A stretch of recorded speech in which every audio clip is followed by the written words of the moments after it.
नमस्कार. आज आपण बेसनाचं थालीपीठ कसं बनवायचं आहे हे बघतोय. सर्वप्रथम 2 भाकरी होतील या अंदाजाचं पीठ मी एका बाउलमध्ये काढून घेतलं आहे. बाजरीचं पीठ आहे ते. त्याच्यामध्ये कांदा घातला आहे बारीक कापलेला, कोथिंबीर, चवीनुसार मीठ, थोडीशी हळद, रंग आणि चव खूप छान येते हळदीने आणि थोडंसं लाल तिखट. हे सगळे आपल्याला सुके जे इन्ग्रेडियंट्स आहेत ते छान असे मिक्स करून घ्यायचे आहेत.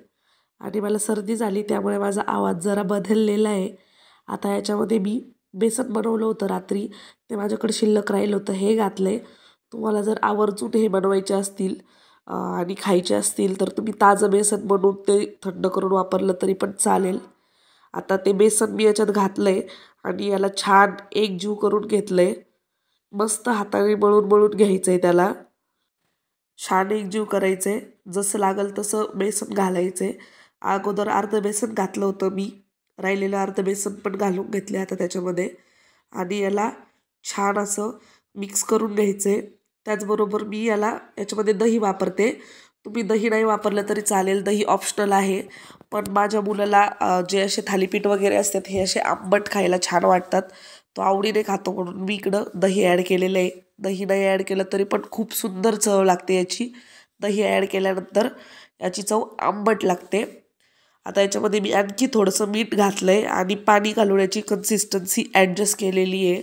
तर साधारणपणे आपण कोणतंही थालीपीठ बनवायला ज्या पद्धतीचं पीठ करतो सेम तसंच पीठ आपल्याला इथं बनवायचं आहे. कन्सिस्टन्सी तुम्ही व्हिडिओमध्ये बघू शकता.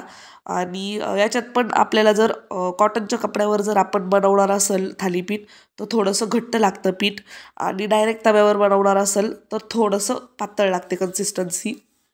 तर आता मी इकडे डायरेक्ट तव्यावर बनवणार आहे, तर त्यासाठी पाणी घ्यायचं आहे जवळ, कारण की पाण्यात हात बुडवावा लागतो सारखा. तवा छान तापवून घेतला आहे, त्याला तेल लावलं आहे आणि त्याच्यावर अगदी थोडंसं पाणी शिंपडलं आहे आणि त्याच्यावर छान एक थालीपीठ होईल या अंदाजाचं पीठ घेतलं आहे आणि ते तुम्ही व्हिडिओत बघताय अशा प्रकारे आपल्याला पसरवून घ्यायचं आहे. हाताला पाणी लावत राहायचं आहे सारखं सारखं, चटका लागत नाही कारण की पीठ थंड असतं. आणि तवा आपल्याला फार पण कडकडीत गरम नाही करायचं आहे, थोडासा मीडियमच ठेवायचा आहे. यावेळेला हीट पण मीडियम ठेवायची आहे गॅसची आणि छान त्याला पसरवून घ्यायचं आहे. मला ही पद्धत सोपी वाटते. आणि जर तुम्हाला आपलं कॉटनच्या कपड्यावर जर करायचं असेल तर ती पण पद्धत खूप सोपी आहे, ते पण करू शकता. पण माझ्याकडून पीठ जे आहे त्याची कन्सिस्टन्सी मी थोडीशी लूज केली होती, त्यामुळे मग मला डायरेक्ट तव्यावर करावं लागले ते थालीपीठ. हे थालीपीठ खायला खूप छान लागतात. ते जे बेसन असतं ना त्याची चव पुरेपूर उतरते याच्यामध्ये, आणि बाजरीचं पीठ खूप म्हणजे खूप सुंदर लागतात. तुम्ही एक वेळा नक्की करून बघा. तर अशा पद्धतीने बोलता बोलता इकडे आपलं थालीपीठ तयार झालेलं आहे. मी बऱ्यापैकी त्याला राऊंड शेप द्यायचा इकडे प्रयत्न केलेला आहे आणि अशा पद्धतीने छान असं थालीपीठ झालं आहे तयार. आता याला झाकण ठेवायचं नाही आहे, याला असंच ओपनच ठेवायचं आहे आणि दोन्ही बाजूंनी छान सोनेरी रंग येईपर्यंत भाजून घ्यायचं आहे. आणि याला लवकर इकडे पलटायची घाई नाही करायची आहे, कारण की याच्यामध्ये बेसन आहे. तुम्ही जर घाई केली तर हे तुटतं पलटण्याची लवकर. आणि आता जेव्हा हे वरच्या बाजूने पूर्ण कोरडं होतं, तुम्ही बघू शकता मध्ये मध्ये ते कोरडं कोरडं झालं आहे छान.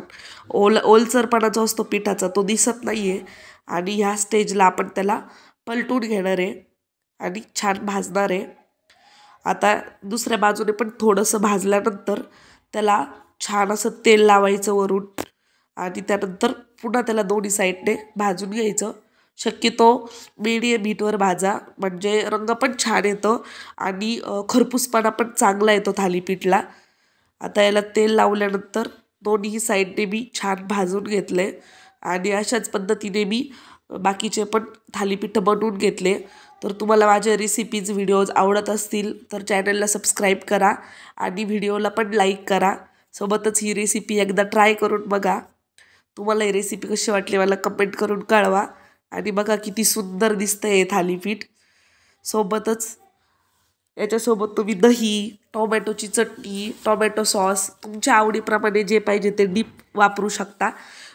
हे असं पण खायला खूप छान लागतं. पण मी शक्यतो दह्यासोबत सर्व करते. थालीपीठ वगैरे जे पण असतील, मेथीचे पराठे, हे सगळे प्रकार मी शक्यतो आम्हाला दह्यासोबत खायला आवडतात. आणि अशा पद्धतीनं मी आणखी एक थालीपीठ बनवून घेतलं आहे.